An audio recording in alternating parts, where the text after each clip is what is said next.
Estamos ya de vuelta acá en a las 8:45. El segundo tema de la noche que vamos a abordar es en cuanto a que la Comisión de Gobernación del Congreso de la República ha dado dictamen favorable a esta propuesta enviada por el Ejecutivo, por el presidente Alejandro Yamatei, en cuanto a combatir a los grupos criminales organizados en pandillas o conocidas popularmente como maras, para que se declaren sus actividades como actos de terrorismo o organizaciones terroristas.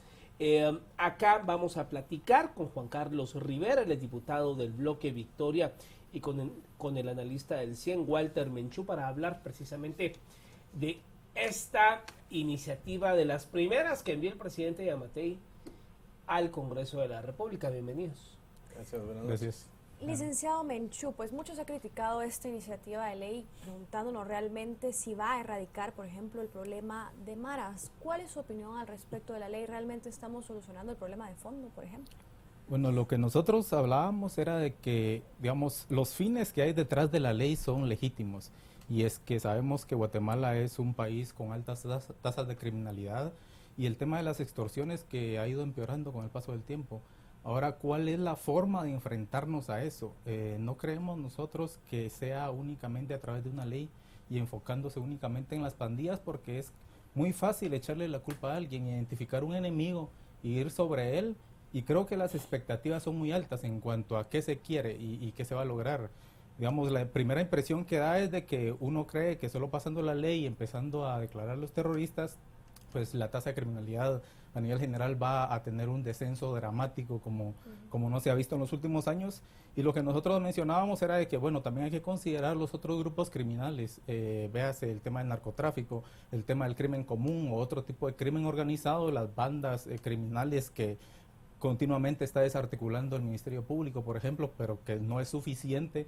Entonces, todos esos actores hay que tomarlos en cuenta y creemos que una ley específica para solo uno de ellos es insuficiente para abordarlo. No digamos el tema de que solo se está abordando desde el punto de vista penal, no con otras acciones de prevención. Por ejemplo, se crea una mesa ahí, porque hay 3 comisiones que lo están analizando, la de Seguridad Nacional y la de Defensa también. El dictamen de Seguridad Nacional crea una mesa que se llama de prevención, pero creemos que hay que intervenir los distintos niveles de prevención, y ello implica hacer acciones de prevención desde que evitar que los niños, los jóvenes ubicados en los barrios donde hay presencia de pandillas se involucren con ellos, pero también ir hacia el sistema penitenciario y controlar a la gente que está ahí, porque al final vamos a estar encarcelando mucha gente y de todos modos están delinquiendo desde las cárceles. ¿Qué pasó en El Salvador? Con la medida cuando declararon a los pandilleros terroristas, se hicieron un montón de capturas, más de 30,000 capturas solo en 2 años, y el 85% de todos los capturados nunca se les condenó por nada. ¿Por qué? Porque estas políticas por lo general lo que hacen es crear una sensación de que sí hay seguridad, que se está haciendo algo, y entonces la policía se empieza a poner metas como por ejemplo la cantidad de capturados que hay en una semana o en un mes, y al final se va criminalizando a un grupo de la población que ya de por sí es vulnerable. Ahora bien, diputado Rivera, ¿cómo quedó el borrador que hace el dictamen favorable, específicamente en este artículo 391 bis del Código Penal, que según la comisión quedaría de la siguiente forma: quien perteneciera, se organizara o constituyera una estructura criminal denominada pandilla, mara, clica o crimen organizado, caracterizado por 2 o más de los siguientes elementos, que utilicen cualquier tipo de lenguaje. Esto ha provocado un poco de opiniones encontradas. Hay quienes dicen que dejarlo así se cae muy fácil esto en la CC por una inconstitucionalidad. ¿Quedó esto así? Sí, el dictamen de la Comisión de Gobernación, pues como bancada y como diputado, lamento mucho la forma en que la Comisión de Gobernación dictaminó esta iniciativa de ley, que el presidente Yamatei pues la presentó con creo que con mucha fuerza, con mucho entusiasmo para brindar seguridad al pueblo guatemalteco. Sí, lo bueno que tenemos es de que 3 comisiones de trabajo están dictaminando. El dictamen de la Comisión de Gobernación, lamentablemente, creo que efectivamente la Corte, si aprobamos ese, porque está siendo presidida por un diputado de la bancada oficial, y como lo hemos vivido en el Congreso de la República, que últimamente pues hemos venido aprobando leyes por el bloque oficial y las alianzas que tienen, y lastimosamente los diputados que están en esa alianza pues no analizan, no leen, sino que simplemente les dan la orden, mire, vamos a votar esto, y votan sin saber las consecuencias. Si pasa este dictamen de la Comisión de Gobernación, seguramente la Corte de Constitucionalidad va a corregir nuevamente la plana a la planadora del Congreso. Y luego vienen los diputados a decir, no, es que la Corte es izquierda. No, pero si están legislando mal, la Corte tiene que hacer su trabajo, ¿verdad? Por ejemplo, no podemos caracterizar a una persona solo por la forma de hablar, la forma de vestir. Ahora hay muchos jóvenes que están tatuados, universitarios, y no significa que son mareros. Por ejemplo, en El Salvador hemos visto casos donde hay mareros que usan corbata y tacuche, y que las casas, las viviendas las han ido a alquilar a condominios privados. Hemos visto algunas capturas en algunos medios de comunicación. Creemos que ese dictamen de la Comisión de Gobernación está muy mal. Coincido con el licenciado Menchú. Creo que tenemos que invertir como país en la prevención, ¿verdad? Y algo muy importante también del dictamen de la Comisión de Gobernación es que en ningún momento menciona qué vamos a hacer con los menores, porque todo el mundo sabemos de que las clicas o las maras, como se les llaman, utilizan a los menores para ir a cometer delitos, para ir a asesinar, para ir a extorsionar, y de menores no se menciona nada, por ejemplo, ¿verdad? También hay un párrafo ahí que me llama mucho la atención, que dice la lucha de territorios, ¿verdad? Pero, por ejemplo, la empresa privada pelea un territorio de mercado, por ejemplo, y hay alguna frase ahí que dice también la lucha o la pelea de mercados, pero creo que ese dictamen está muy mal. El dictamen que creo que es el más correcto, que espero que ese aprobemos en el Congreso de la República, es el que mencionaba el licenciado Menchú, donde hay una mesa técnica para trabajar la prevención, y por supuesto también hay una mesa donde va a trabajar pues la captura de estos jóvenes, ¿verdad?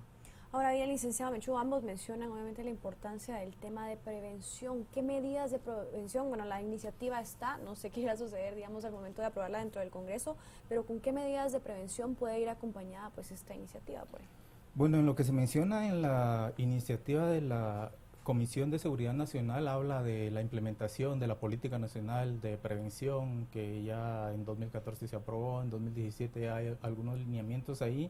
Sin embargo, se insiste mucho en las comisiones municipales, y nosotros creemos que al nivel de prevención lo que hay que enfocarse es en los grupos vulnerables, los jóvenes en riesgo, porque también tenemos un universo muy grande que atender. Los recursos son escasos y hay que priorizar a aquellos que están en mayor vulnerabilidad. Entonces, en ese sentido, uno se pregunta, bueno, ¿cuál es la necesidad de la ley? Porque también hay que preguntarse por qué la normativa actual no está funcionando, y si se está aplicando, ¿por qué no está si ya se agotó la vía de la aplicación de la ley que existe actualmente? Porque actualmente está en vigencia la ley contra la delincuencia organizada, que fue aprobada en 2006, y los jueces y los fiscales del Ministerio Público la vienen utilizando cuando involucran a pandilleros en estructuras criminales.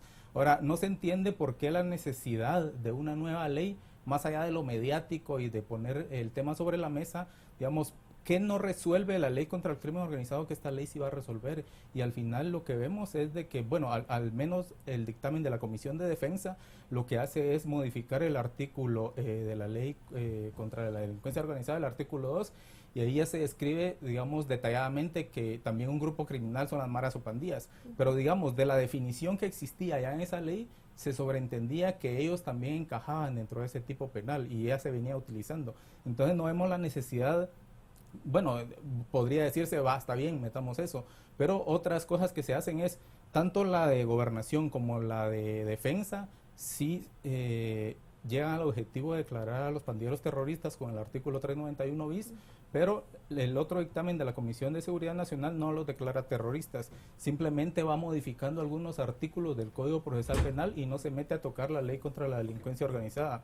Lo único que hace es mayor inflación penal, que le llaman los abogados, y es que lo que hace es poner mayores penas con el incentivo de como amenazar a los pandilleros de que ya no sigan cometiendo delitos. Pero lo que se pregunta uno es, bueno, ¿qué incentivo va a tener un pandillero de no delinquir si al final la certeza del castigo es bastante baja? Entonces, por mucho que uno infle las penas, no va a tener el fin que busca, y al final lo que termina pasando es de que esta inflación penal lo que hace es de que va metiendo mucha gente a la cárcel y la va metiendo un montón de tiempo, y el descontrol y el hacinamiento que ya existen no se ha solucionado y va a peor. Ahora, diputado, si uno ve a los vecinos en la región, pues en El Salvador, digamos, ya pasaron por declarar como grupos terroristas a las maras, Honduras también, y la cosa no funcionó. O sea, el tema es bastante complejo. Uno puede entender que hay una necesidad de la población para que cesen las extorsiones, cese el sicariato y todo lo que provocan las maras, pero la experiencia nos dice que eso tampoco ha funcionado. ¿Desde qué perspectiva habría que tratar? Mire, yo creo que los castigos o las penas para los delincuentes pues deben de ser fuertes, pero también el Estado debe de cumplir con lo básico que no hemos estado cumpliendo como Estado, que es la seguridad, educación, salud, la educación y la salud principalmente para los niños. Yo presenté una iniciativa de ley para llevar tecnología a las escuelas. Solicito una información al Ministerio de Educación, se tardaron mucho tiempo en dármela porque no tienen una base de datos, por ejemplo, imagínense cómo estamos, no tienen una base de datos donde tengan cómo están los niños en primaria. O sea, yo les pedí, yo quiero que me diga quiénes son los niños con mejores notas de quinto primaria del 2019. Se tardaron un mes para dármelo porque tuvieron que modificar la base de datos para sacar la información y lo tuvieron que hacer un poco a mano. Me sorprendió mucho que de los 2 millones y pico de niños que están estudiando, 150 niños tienen 100 puntos en todas sus materias. Sacar 100 puntos en todas sus materias, cuando usted tiene escasos recursos, cuando no tiene internet, cuando en las escuelas todos sabemos de que pues, tienen muchas dificultades, quiere decir de que hay talento en nuestro país, pero simplemente no invertimos en lo que tenemos que invertir. A mí me sorprendió mucho ver a unos jóvenes, que yo creo que todo el mundo lo vio, de los que lanzaron el satélite en la NASA. Quiere decir de que el guatemalteco tiene talento, lo que necesita son oportunidades, lo que necesita son las herramientas adecuadas. De los 38,000 establecimientos que tenemos, solo el 3% tiene computadoras y no son de última generación. Y ni el 1% de los establecimientos tienen internet. Entonces, los niños y los jóvenes, que son los vulnerables, que son las presas de los mareros y que los presionan o los extorsionan para que cometan delitos, pues si no les damos las herramientas va a ser muy difícil. Yo creo que la prevención es lo que tenemos que trabajar como país. El Estado debe de invertir en lo importante, en una fiscalización que hicimos del presupuesto 2019, porque sabemos de que en el 2020 tenemos el mismo. Algunas instituciones, por ejemplo, del Estado, utilizaron 120 millones para alimentos de funcionarios y empleados públicos. No tomé en cuenta las instituciones como MAGA, que tienen programas específicos, ni el Ministerio de Educación, que le da alimentos a los niños en las escuelas. Pero cuando uno ve 120 millones de quetzales gastados en alimentos y después ve el Ministerio de Educación sin computadoras, sin escritorios, sin techos, ¿cómo vamos a tener seguridad si no invertimos en lo que tenemos que invertir?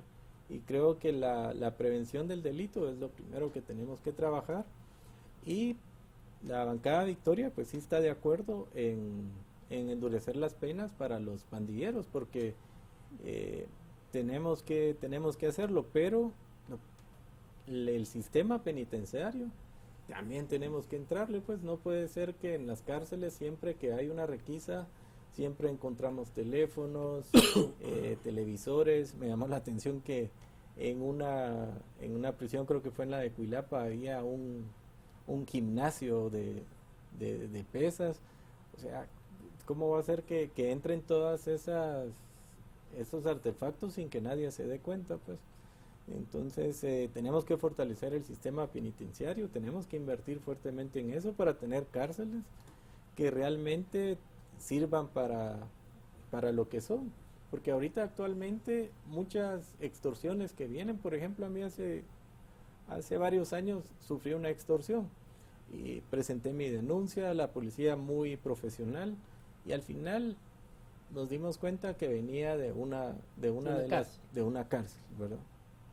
Y creo que es lo que sufren todos los guatemaltecos. Ahora bien, licenciado Menchú, ¿qué cambios realizar en el sistema penitenciario? Se habla de acompañar esta iniciativa con cárceles de máxima seguridad, pero realmente el sistema penitenciario sigue en el mismo estado y solo van aumentando los números conforme pasan los años, por ejemplo. Sí, el tema de la inflexión penal uno cree que no impacta, pero si uno se da cuenta, todas las reformas que se empiezan a hacer desde el 2006, la ley contra la delincuencia organizada que le decía, que metió métodos especiales de investigación y otras reformas que se hicieron a las leyes, Código Penal y Código Procesal, cuando uno ve lo histórico de las personas en las cárceles se da cuenta de que a partir de 2008 hay un quiebre, y es que solo en los siguientes 5 años incrementó en 100% la población privada de libertad. Y la proporción de gente que está en prisión preventiva se ha mantenido más o menos en el 50%. Entonces es un problema de que se ha capturado mayor cantidad de gente, se ha metido a la cárcel, pero este desorden ha hecho de que ellos son los que mantienen el control, que tienen teléfonos que siguen extorsionando desde adentro. Entonces ya no se puede, uno de los fines del sistema penitenciario no solo es la reclusión de estas personas, sino también la rehabilitación de los mismos. Al final la mayoría de ellos va a salir en algún momento, y ahí va la prevención terciaria. Uno quisiera que salgan ya reformados, ya que no vuelvan a delinquir, y entonces hay que facilitarles las condiciones. ¿Y cómo se reforma una persona? Puede ser a través del trabajo, a través del estudio, a través de que aprenda un oficio para que cuando salga de ahí sea una persona productiva. Pero ahora, dadas las condiciones de las cárceles, el hacinamiento, eso no puede ser. Aparte, hay otro tipo de perfiles de gente que sí necesita ser recluidos en condiciones de máxima seguridad, y ahí estimamos que son entre 800 y 1000 personas, y hay perfiles que sí necesitan esa seguridad en reclusión, porque, por ejemplo, tenemos ahí personas que han sido condenadas a 500 años, 300 años, 200 años, entonces a ellos ya nada les prohíbe hacer cualquier cosa, porque si le van a dar 10 años más, 20 años más, pues ya no tiene sentido para ellos. Entonces, siempre y cuando las personas tengan esa disposición de rehabilitarse, se les debería de dar las oportunidades de hacerlo, pero hay ciertos perfiles que también, muchos que son algunos perfiles psicológicos que ya no son rehabilitables, entonces también hay que construir estos espacios, y nosotros creemos de que además se pueden implementar medidas sustitutivas, por ejemplo, el tema de los grilletes electrónicos, los brazaletes, aunque tampoco es, digamos, la única medida, ¿verdad? Creemos que sí hay una necesidad de construcción de espacios carcelarios, no solo de máxima seguridad, sino de mediana y de mínima, tanto para mujeres, que son las que están más hacinadas ahorita, y específicamente para personas cumpliendo condena, que si uno hace la diferencia entre las cárceles, las 21 cárceles que hay en Guatemala, solo 5 son de cumplimiento de condena, y todas las demás son de prisión preventiva. Entonces, las últimas que hemos construido también son para meter más gente en prisión preventiva, y no hemos ampliado los espacios de gente que está cumpliendo condena, y obviamente va a pasar más tiempo ahí. Entonces, todo ese análisis hay que hacerlo, porque al final lo que se busca es reducir el hacinamiento para que las personas tengan oportunidades de rehabilitación y ya no sigan delinquiendo desde las cárceles. Ya para finalizar, diputado, hay una realidad, digamos, por cada pandillero, por cada marero que se captura y se mete a la cárcel, hay 25 adolescentes detrás que están ingresando a la clica, a la pandilla. O sea, es un fenómeno que en otro programa podemos hablar específicamente de eso, pero de verdad, o sea, uno ve algunas fotografías de la Policía Nacional Civil, o sea, son cientos de niños y jóvenes que día con día están entrando en las maras. ¿Cómo resolver este tema? ¿Cómo atenderlo? ¿Cómo atender la necesidad? Porque es un tema también de seguridad pública, pero es un tema que subyace en lo social. ¿Qué perspectiva deberíamos de tener entonces? Bueno, yo creo que tenemos que tener el control de las cárceles, eso es urgente, que se debe de rescatar y tener el control total de las prisiones. Y el Ministerio de Gobernación pues tiene varios programas, pero los tenemos que fortalecer de prevención del delito. El Ministerio de Cultura tiene unos muy buenos programas también, pero últimamente, en los últimos años, pues o no se han impulsado o no los han querido hacer. Creo que la prevención del delito es algo que tenemos que trabajar como Estado y fortalecer a la Policía Nacional Civil. También la Policía Nacional Civil, ya ahorita va a venir Semana Santa, a todos los agentes les cancelan los permisos, trabajan tiempo extraordinario. Recordemos que si hay agentes suspendidos porque se lastimaron, se enfermaron o por cualquier situación, los agentes que están activos, pues ellos trabajan doble, no gozan muchas veces de vacaciones, no les pagan tiempo extraordinario. También tenemos que dignificar a la Policía Nacional Civil. Siempre hablamos de dignificar a la policía, pero cuando visitamos las comisarías están en malas condiciones los policías. Tenemos que mejorar las condiciones de las comisarías, brindarles tecnología, y eso es parte de lo que va en el dictamen de la Comisión de Seguridad. Y también tenemos que trabajar una reforma sobre la ley de la Policía Nacional Civil para darle ciertos incentivos a los policías, ¿verdad? Porque un policía pues es padre de familia, es hermano, es hijo.